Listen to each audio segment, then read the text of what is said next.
Mr. President, the beauty of this is that It is yet another first for the country in the use of ICT to enhance service delivery after the Health Ministry launched a new dashboard that will act as a convergent point of all data in the HIV sector to ensure timely interventions. You can't effectively ensure availability of drugs if you don't have data on stocks available. You cannot know where to invest more resources in prevention if you do not know where your new infections are coming from. So it provides you with that kind of data. But importantly, the difference about the dashboard is that it utilizes already existing data from the Ministry of Health, from different agencies of government, and collates that information.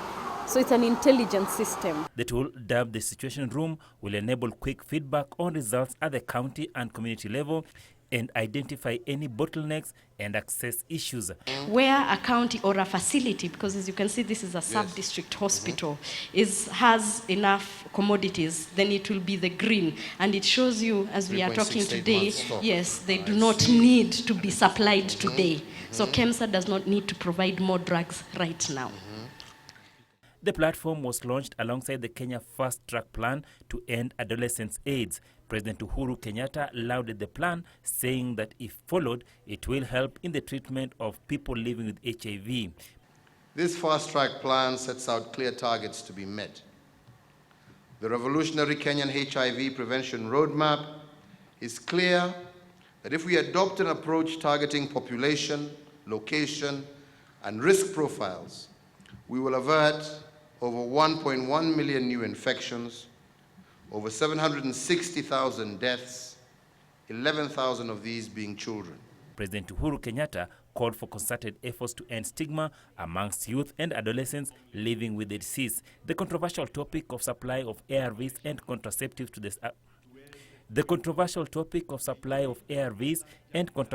the affected children and youth could not go unmentioned. That although we have made tremendous progress in reducing the HIV prevalence and initiated more than 800,000 Kenyans on lifelong medication, thereby averting more than 500,000 deaths, our young people had been left behind.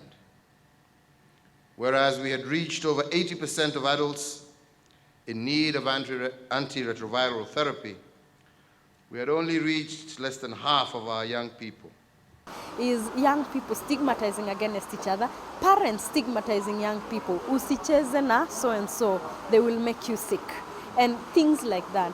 And so that means young children do not want to disclose, do not want to come out again with their friends because they are afraid. And if you're not disclosing, you're definitely not going to be taking medication.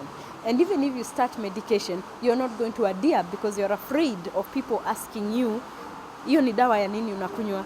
So we are saying let's end the stigma. HIV is a manageable condition. Achola Simon for Channel 1 News Hour.